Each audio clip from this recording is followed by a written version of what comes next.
Pour ce que l'Esprit veut nous donner ce matin, je vais vous inviter à tourner dans 1 Samuel au chapitre 16. Premier livre de Samuel au chapitre 16.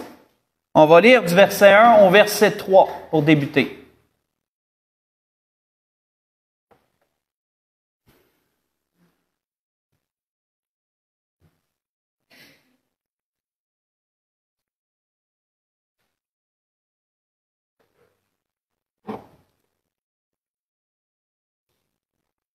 Premier Samuel, chapitre 16.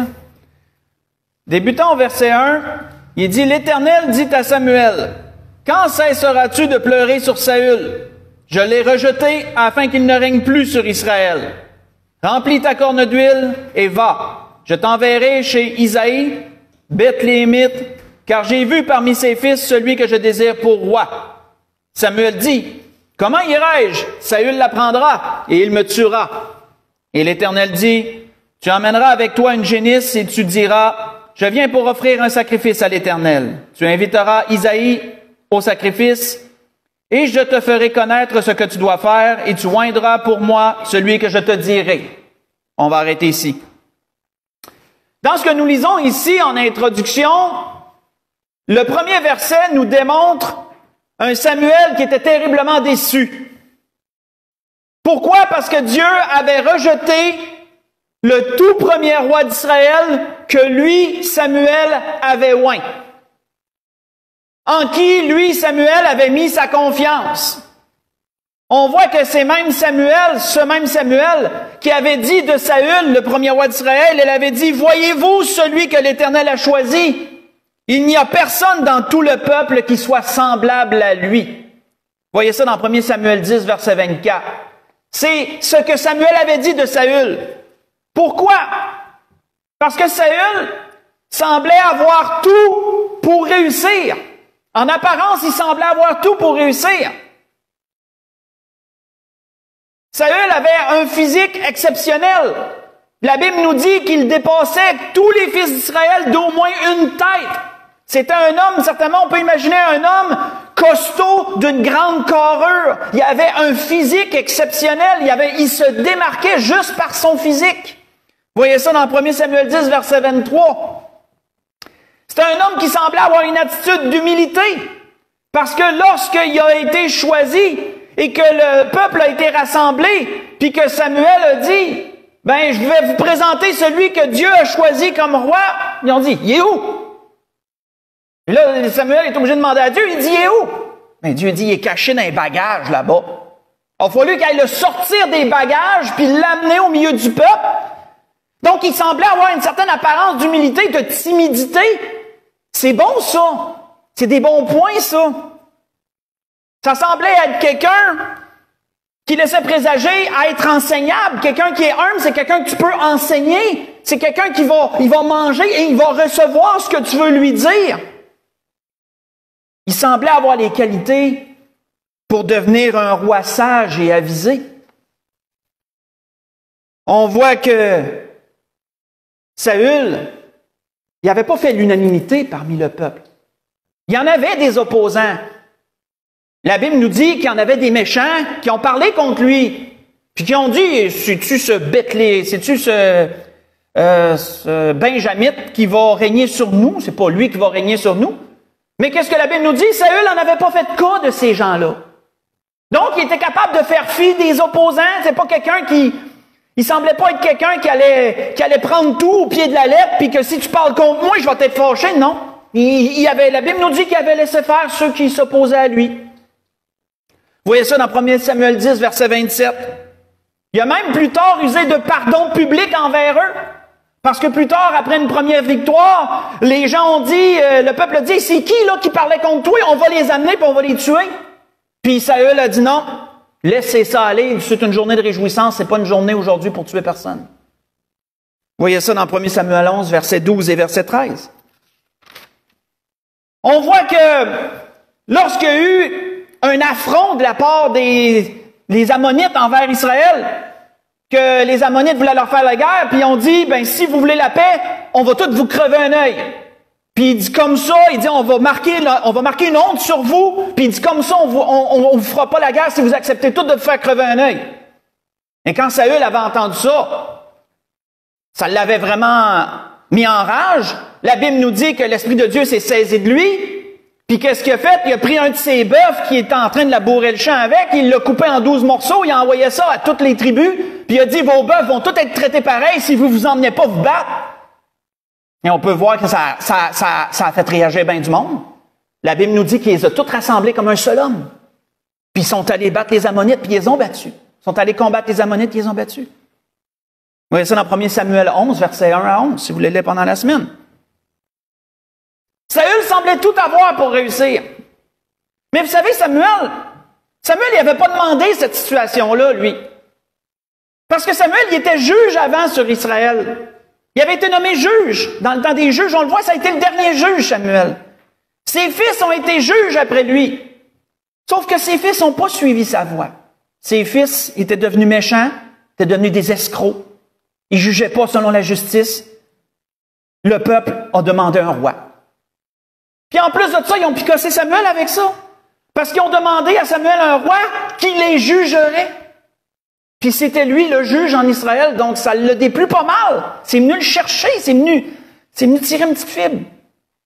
Puis Samuel a dit à Dieu, il dit, qu'est-ce qu'on fait avec ça? Dieu dit, le peuple demande un roi, donne-leur un roi. C'est pas toi qui en rejeté, c'est moi qui en rejeté. Donne-leur un roi, ils en veulent un. Samuel avait dû se plier parce que Dieu avait dit, c'est ça. Samuel a dû se plier. Et donc, qu'est-ce que Samuel a fait? Mais Samuel, il s'est investi pleinement dans cette mission que Dieu lui avait donnée. Dieu a amené à lui un jeune homme nommé Saül. Et Samuel a aimé Saül. Samuel a mis de la confiance dans Saül. Samuel a mis de l'espoir dans Saül. Samuel a investi du temps pour l'élever, je pourrais dire l'aider à devenir le roi que Dieu l'appelait à devenir. Il semblait prometteur.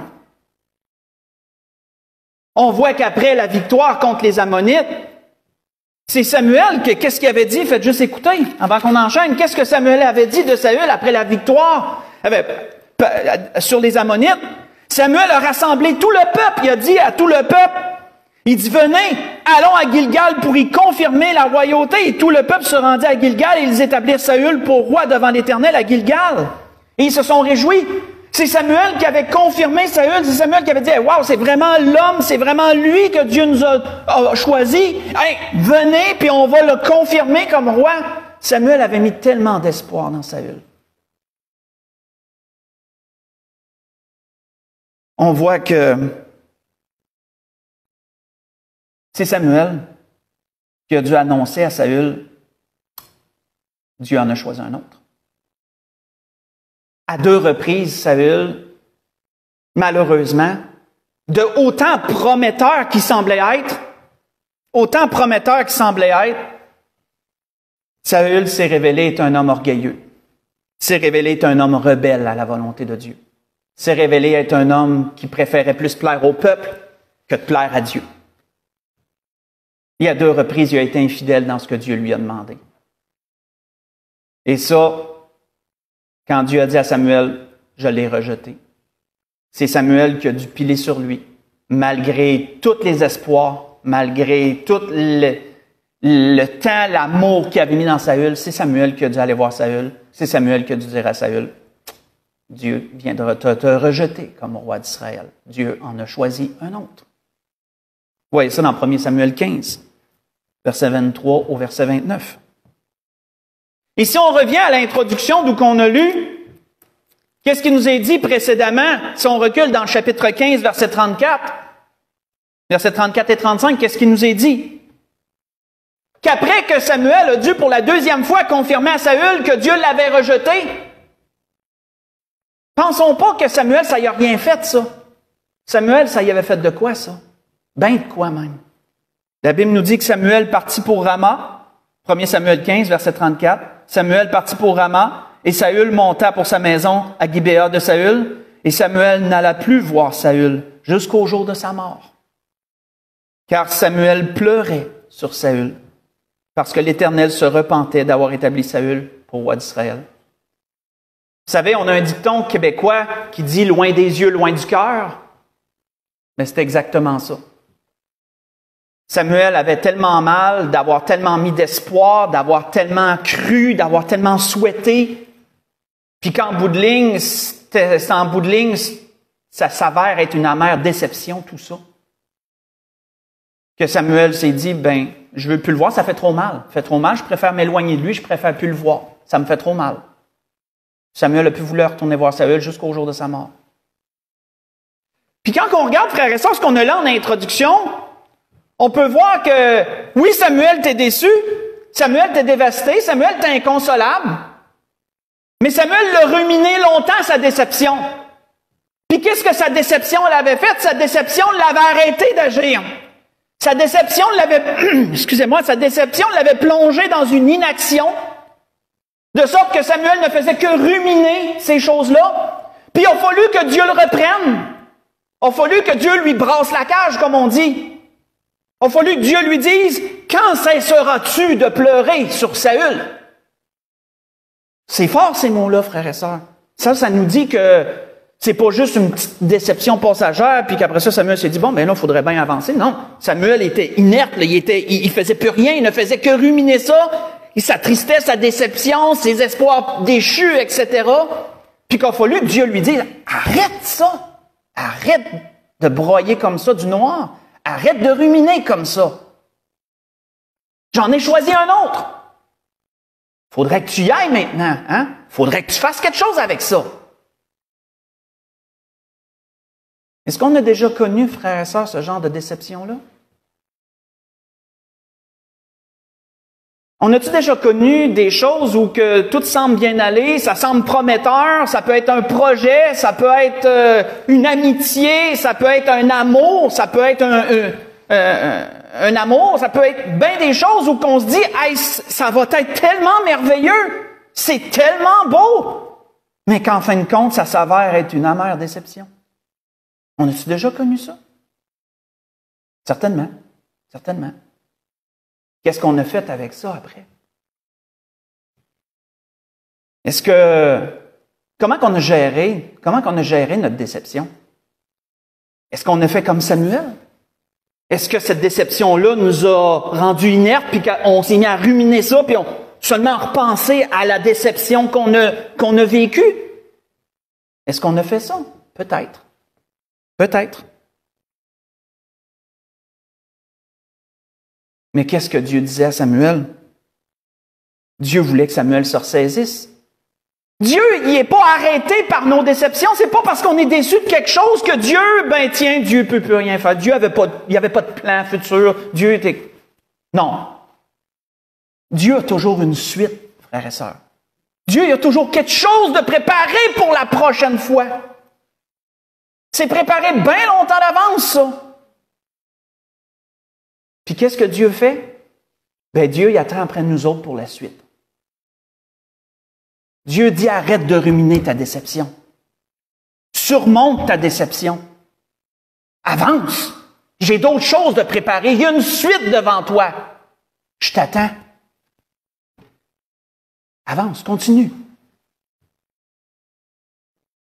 On voit que par 2 fois, qu'est-ce que Dieu avait dit à Samuel? Je vais juste vous lire un endroit avant qu'on enchaîne. Dieu avait dit à Samuel, il avait dit premièrement à Saül, il dit, tu as agi en insensé. Tu n'as pas observé le commandement que l'Éternel, ton Dieu, t'avait donné. L'Éternel aura affermi pour toujours ton règne sur Israël. Et maintenant, ton règne ne durera point. L'Éternel s'est choisi un homme selon son cœur et l'Éternel l'a destiné à être le chef de son peuple parce que tu n'as pas observé ce que l'Éternel t'avait commandé. Voyez ça dans 1 Samuel 13, versets 14 et verset 15. Samuel savait que Dieu avait une suite. Samuel savait que Dieu avait déjà un autre plan. Que Dieu, il y a un plan A, il y a un plan B, il y a un plan C, puis il pourrait nommer toutes les lettres qui suivent. Dieu n'est jamais arrêté par les déceptions, lui. Dieu n'est jamais freiné par ces choses. Dieu, déjà quand une chose faillit, Dieu avait déjà préparé la suivante.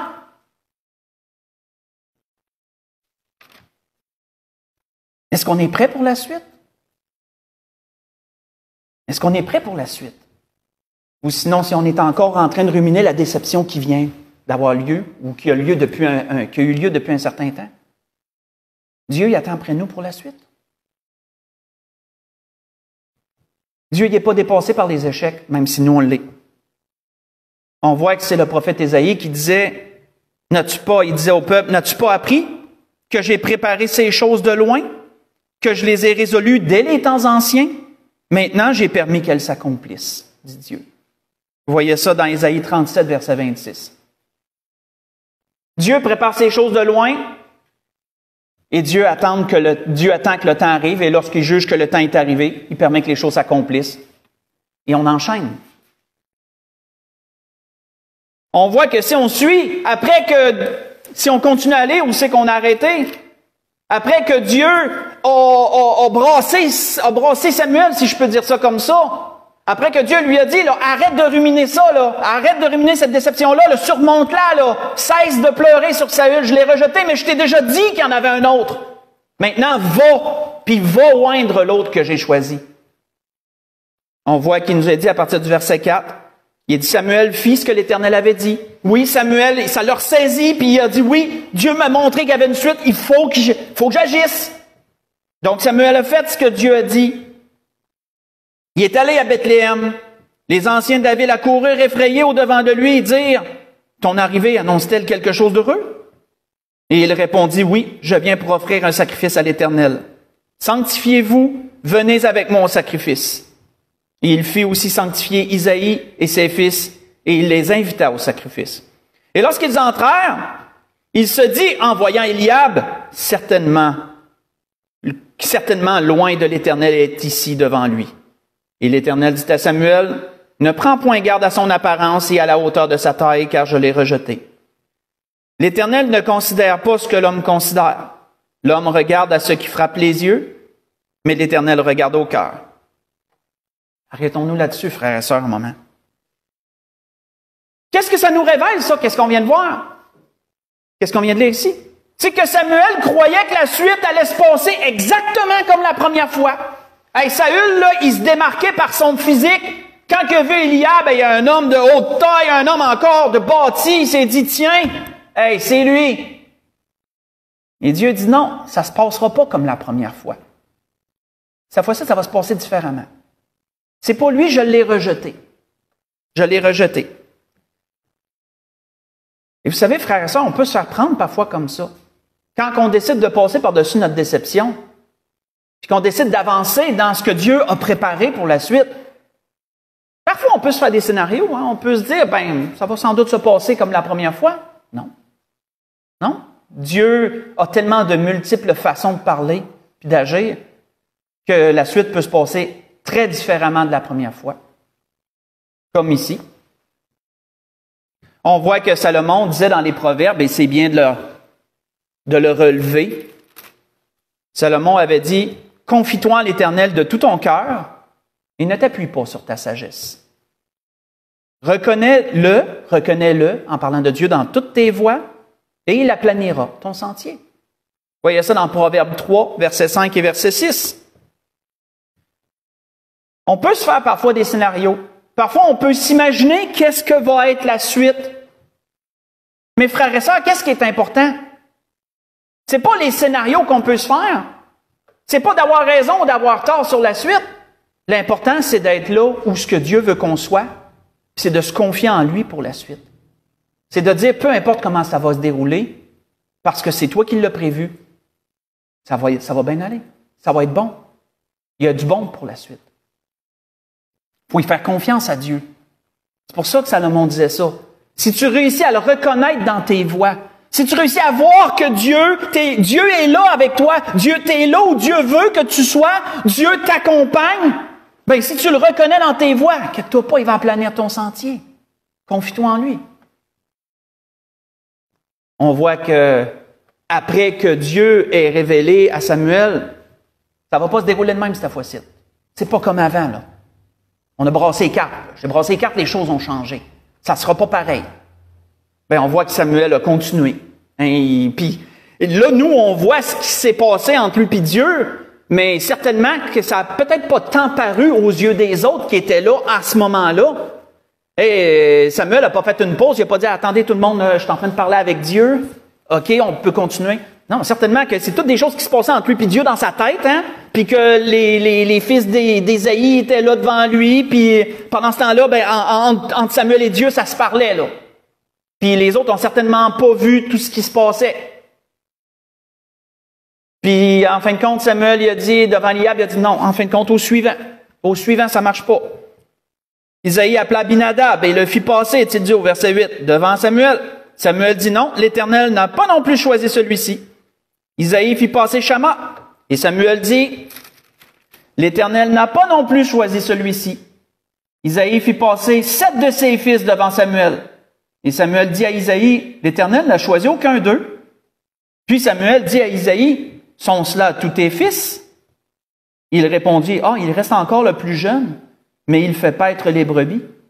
Alors Samuel dit à Isaïe, envoie-le chercher, car nous ne nous placerons pas avant qu'il ne soit venu ici. Isaïe l'envoya chercher. Or, il était blond, avec de beaux yeux et une belle figure. L'Éternel dit à Samuel, lève-toi, oins-le, car c'est lui. Et Samuel prit la corne d'huile et l'oignit au milieu de ses frères. Et l'Esprit de l'Éternel saisit David, et à partir de ce jour et dans la suite. Et Samuel se leva et s'en alla à Rama. On va arrêter ici. Il s'est avéré que la suite n'était pas pantoute ce que Samuel s'imaginait. D'une première fois, un homme bien bâti, mature, grand, il se ramasse avec un jeune enfant qui est tout petit, mais qui est beau de figure, mais qui n'a pas pantoute, c'est pas pantoute la même chose. Puis Dieu dit, c'est ça la suite, c'est lui la suite. Oins-le.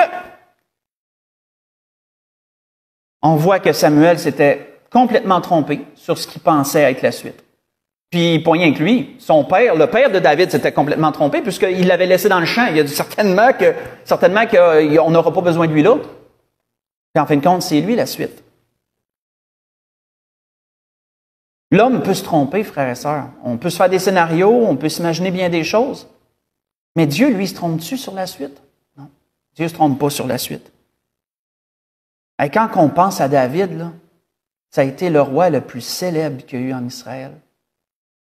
Le roi le plus célèbre, même dans les Saintes Écritures. David nous a laissé une telle richesse. Il a été tellement un grand roi pour Israël. Il a laissé tellement une grande richesse. Les psaumes, c'est le livre, c'est les écrits de l'Ancien Testament le plus lu de toute la Bible. Généralement, là, par le monde, là, c'est les écrits de l'Ancien Testament le plus lu. Combien qu'on trouve de choses dans les psaumes, de réconfort, d'encouragement, de ci, de ça. Ça vient tout de ce jeune homme-là que Dieu avait préparé pour la suite. Ce jeune homme-là qui avait été rejeté, une façon de parler, qui avait été mis de côté par son père, puis que quand Samuel l'a vu, il ne croyait certainement pas que c'était ça la suite.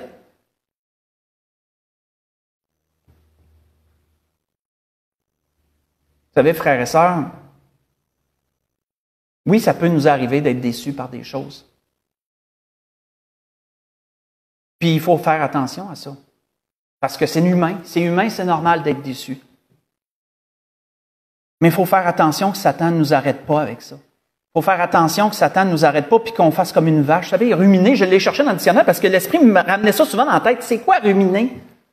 Bien, ruminer, c'est de remâcher. Hein? Quand une vache rumine, c'est qu'elle remâche toujours la même chose longtemps avant finalement de l'avaler puis que ça passe à la prochaine étape. On va dire ça comme ça. Bien, cette pensée-là humaine de ruminer, c'est de repasser toujours dans sa tête les mêmes affaires. Mais parfois, c'est toxique, ça. Si c'est de la déception, c'est toxique. Parce que ça va nous plonger dans une amertume. Si c'est une amitié qui a été brisée, puis qu'on s'est fait faire mal par quelqu'un ou quelque chose, puis qu'on ressort ça, cette déception-là, mais qu'est-ce que ça va faire? Ça va faire de l'amertume dans le cœur. Si c'est une opportunité, comme notre frère André parlait tantôt d'une opportunité, ça m'a fait rire parce que ça rentre un peu dans le message. Ben, on peut ruminer ces choses-là, hein, puis ces déceptions, puis... Mes frères et sœurs, on a un Dieu tellement grand qui prépare toujours une suite. Puis qu'est-ce que Dieu veut? Dieu nous attend pour la suite. Dieu nous attend. Dieu dit, regarde, arrête, là. Avance, là. Il y a d'autres choses en avant. J'ai préparé d'autres choses. Puis fais-moi confiance pour la suite. Fais-moi confiance, ça va être beau pour la suite. Et quand on regarde cette situation, c'est ça que l'Esprit a voulu nous dépeindre. À travers de Samuel, à travers de Saül, à travers de David. David n'avait pas une apparence de suite potable, mais ça a été la plus belle suite qu'il pouvait avoir. Parce que Dieu, c'est Dieu qui sait ces choses-là. Nous, on ne les sait pas. Dieu sait ces choses-là. Si on va, avant d'aller à la conclusion, allons dans Jérémie chapitre 29. Allons voir quelque chose. Dans Jérémie chapitre 29.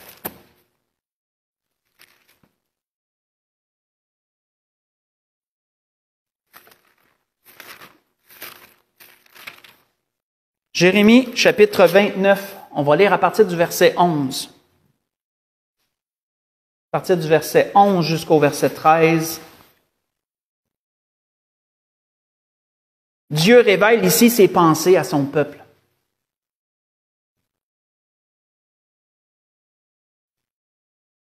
Jérémie, chapitre 29, verset 11 au verset 13. On voit que Dieu dit par la bouche de son prophète, il dit, « Car je connais les projets que j'ai formés pour vous. » C'est sûr que Dieu les connaît, c'est lui qui les a formés. Il connaît ses propres projets, hein? « Je connais les projets que j'ai formés pour vous, dit l'Éternel. Projets de paix et non de malheur, afin de vous donner un avenir et de l'espérance. Vous m'invoquerez, vous partirez, vous me prierez et je vous exaucerai. Vous me chercherez et vous me trouverez. Vous me chercherez si vous me cherchez de tout votre cœur, je me laisserai trouver par vous, dit l'Éternel. Je vais arrêter ici, il y a une suite, non, je vais arrêter là. C'est tellement des belles paroles, puis ça nous révèle tellement le cœur de Dieu pour la suite que Dieu prépare. Quand on vit une déception, mes frères et sœurs, aussi belles que sont ces paroles-là, est-ce qu'on a déjà regardé le contexte dans lequel Jérémie les a dites? Jérémie a dit ces paroles-là après la première invasion de Nabuchodonosor, où Nabuchodonosor avait fait une invasion dans le territoire d'Israël. Il avait brisé Jérusalem, brisé dans le sens qu'il avait fait un siège, il l'avait conquis, puis il avait amené un premier groupe de gens en déportation à Babylone. Et là, ces gens-là qui ont tout perdu, qui se sont fait amener comme esclaves à Babylone, Dieu parle à Jérémie, puis il dit, écris-leur une lettre. Puis tu vas dire à ces gens-là de pas se révolter contre le roi Nabuchodonosor. Aussi déçus que ces gens-là pouvaient être, parce que même la déception, ça devait être un mot faible pour ce que ces gens-là ressentaient, d'avoir tout perdu, d'avoir été amenés, les premiers en plus à être déportés comme ça, loin de leurs frères, loin de leur terre, etc. Puis Dieu leur dit, ruminez pas ça, là. Construisez des maisons, habitez-les, puis priez pour le roi. Priez pour le roi où vous êtes. Parce que je vais parler à son cœur, puis vous allez bien vivre. Le temps que les 70 années de captivité que j'ai prononcées s'accomplissent. Acceptez la situation. Vivez-la. Ruminez pas la déception. Il y a une suite qui s'en vient. Mais acceptez la situation. Puis Dieu leur dit, parce que j'ai formé pour vous des beaux projets. Une belle suite pour vous. Sauf que vous devez me faire confiance, par exemple, pour la suite. Vous devez me faire confiance. C'était ça que c'était ça que Dieu leur disait par son prophète. Ça n'a pas dû être facile de recevoir comme lettre. Parce qu'eux autres, il y avait des faux prophètes qui leur disaient « Révoltez-vous. Vous allez réussir à renverser le roi Nabuchodonosor. Révoltez-vous, vous allez réussir à le renverser, vous allez retourner dans vos terres. » Puis c'était pas ça pantoute que Dieu disait. C'était faux tout ça. Mais Dieu leur disait non. Acceptez, demeurez là. Bâtissez-vous des maisons. Mariez-vous, mariez vos fils, mariez vos filles, élevez des familles, prospérez, avancez. Il va y avoir une suite. Dieu a des beaux projets.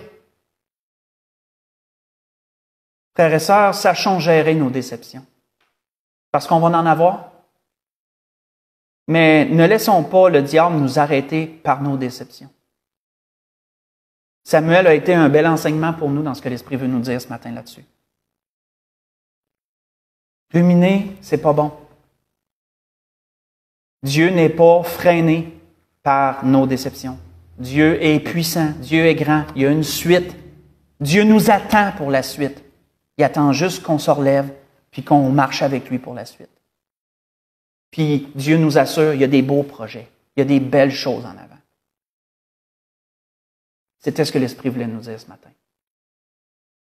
Pour conclure sur ça, allons dans Ésaïe 55 pour conclure. Dans Ésaïe chapitre 55.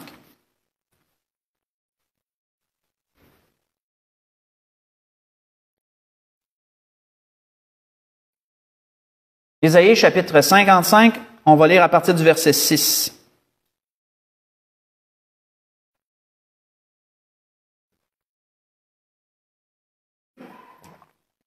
On va lire du verset 6 au verset 13. On voit qu'Ésaïe disait, son peuple, au peuple d'Israël, il dit « Cherchez l'Éternel pendant qu'il se trouve. Invoquez-le tandis qu'il est prêt. Que le méchant abandonne sa voie et que l'homme d'iniquité ses pensées. Qu'il retourne à l'Éternel qui aura pitié de lui, à notre Dieu qui se ne lasse pas de pardonner. Car mes pensées, dit Dieu, ne sont pas vos pensées. Mes voix, et vos voix, excusez-moi, ne sont pas mes voix, dit l'Éternel. Autant les cieux sont élevés au-dessus de la terre, autant mes voix sont élevées au-dessus de vos voix, et mes pensées au-dessus de vos pensées. Comme la pluie et la neige descendent des cieux, et n'y retournent pas, sans avoir arrosé, fécondé la terre et fait germer les plantes, sans avoir donné la semence au semeur et du pain à celui qui mange. Ainsi en est-il de ma parole, qui sort de ma bouche. Elle ne retourne pas à moi sans effet, sans avoir exécuté ma volonté et accompli mes desseins. Oui, vous sortirez avec joie, et vous serez conduits en paix. Les montagnes et les collines éclateront d'allégresse devant vous, et tous les arbres de la campagne battront des mains. Au lieu de l'épine s'élèvera le cyprès, au lieu de la ronce croîtra le myrte. Et ce sera pour l'Éternel une gloire, un monument perpétuel, impérissable. Peu importe, frères et sœurs, ce qu'on a pu vivre dans le passé. Peu importe les déceptions qu'on ne peut avoir. Comprenons que Dieu nous attend pour le présent. Dieu est toujours là. Dieu nous attend pour le présent. Aujourd'hui, c'est un autre temps. C'est un autre moment. Dieu n'est pas dépassé par nos défaites, par nos peines et par nos déceptions.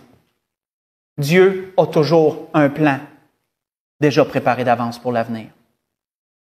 Les plans B, les plans C, les plans D, Dieu connaît tout ça, lui. Dieu a toujours une suite préparée bien avant. Mes frères et sœurs, une chose sur laquelle on ne s'attarde pas, c'est que Dieu marche à notre vitesse à nous. Si Dieu marchait à sa vitesse à lui, il n'y a personne qui pourrait suivre. Parce qu'il est bien trop grand, il est bien trop puissant, il n'y a rien qui l'arrête. On ne pourrait jamais suivre Dieu. Mais Dieu réduit sa cadence à notre pas. Puis quand nous, on arrête, Dieu attend. Puis à un moment donné, Dieu dit, il faudra avancer. Là. Et j'attends, mais à un moment donné, il faudra avancer. Puis quand on décide de marcher, bien, Dieu marche à notre pas, puis il continue avec nous. C'est merveilleux. Mes frères et sœurs, parfois, si on a eu des déceptions, c'est peut-être parce qu'on a eu des torts, nous aussi. Il faut penser à cet aspect-là. Puis qu'est-ce que Dieu y attend? Dieu attend pas grand-chose. Oui, il attend quelque chose, là. Si on a des torts, Dieu veut juste qu'on les reconnaisse. Dieu veut juste qu'on reconnaisse nos torts. C'est ça qu'Ésaïe disait ici au peuple. C'est ça qu'Ésaïe disait au peuple. Cherchez l'Éternel pendant qu'il se trouve. Il est encore là. Qu'est-ce qu'il disait? Que le méchant homme abandonne sa voie, que l'homme d'iniquité ses pensées, qu'il retourne à l'Éternel qui va avoir pitié de lui. À un Dieu qui ne se lasse pas de pardonner. Donc, Dieu te demande juste, tu as des torts, reconnais-les. Reconnais-les, repens-toi de tes torts, puis maintenant, avance. Avance. Puis si nous comprenons cela, frères et sœurs, nous comprendrons que Dieu a une suite, comme il a dit, il a préparé longtemps d'avance ces choses-là, puis sa parole, et l'exemple est tellement beau, de l'eau qui tombe sur la terre, qui ruisselle, en passant, elle arrose tout, en passant, tout verdit. Après ça, l'homme boit de l'eau, l'homme va puiser cette eau-là, il la boit, ça lui donne l'énergie pour faire ses affaires, puis après ça, cette eau-là, processé de différentes façons, je veux pas trop, mais puis après ça, l'eau se condense, la condensation, l'eau retourne au ciel, puis le cycle recommence. Puis Dieu dit, c'est la même chose pour ma parole. Hein. Elle fait tout un chemin, elle fait un tas de choses, puis elle revient pas à moi sans avoir fait son effet en bout de ligne. C'était ce que l'Esprit voulait nous dire ce matin, frères et sœurs, à propos des déceptions, à propos de savoir comment les gérer et à propos de la suite que Dieu a pour chacun d'entre nous. À nous maintenant de prendre Dieu au mot, à nous maintenant d'avoir confiance en ce que Dieu nous dit et d'avancer et de ne pas ruminer les déceptions qu'on a déjà eues. C'était ce que l'Esprit voulait nous dire ce matin. On peut se lever pour un dernier cantique.